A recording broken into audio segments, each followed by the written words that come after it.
Revelation 4039.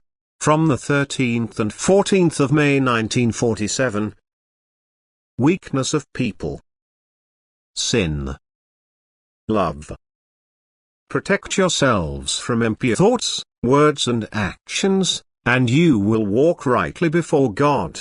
No commandment is given to you, but only admonitions and warnings, which, however, are placed in your heart as the voice of conscience.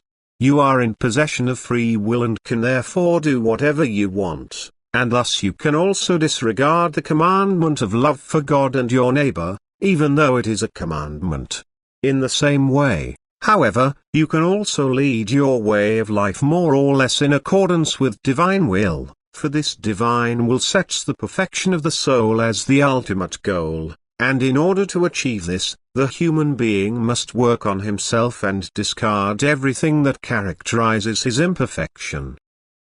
The soul must become master over the body, it must adapt its desires to its own, it must strive upwards, thus valuing spiritual goods higher than earthly ones. It must overcome the world and strive for the spiritual kingdom. The easiest way to achieve this is love. A loving person will always have more desire for spiritual good than for earthly pleasures and earthly possessions. Nevertheless, he will not completely overcome the world as long as he still lives in the midst of it. And this will not be counted as a sin, only as an obstacle to climbing the last rung of the ladder to heaven.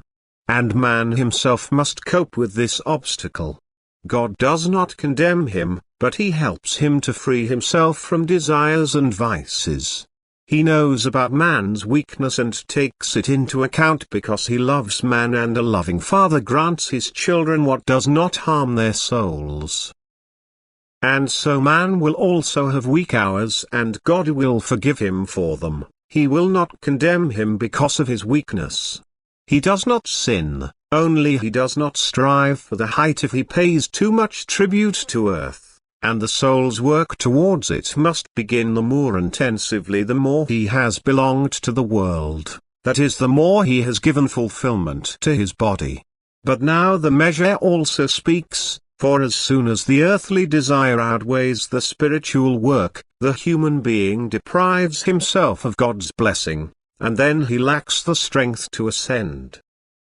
But anyone who remains united with God in the midst of the whirlpool of the world, who does not miss any opportunity and is constantly intent on asking for God's grace and help, who comes to him for advice with every request, God will not abandon him in hours of adversity of body and soul. And his aid is love. Where there is love there is no sin. But where love is missing, the human being will have to watch himself and his thoughts. He should constantly control himself, he should not make himself a slave to his urges, he should educate himself to love, for everything that testifies to love is noble and good, and what lacks love can easily become sin. But God sees people's hearts and he always guides the thoughts of his own. He will not allow them to fall into sin. But he will also be a lenient judge for the weak who love him. Amen.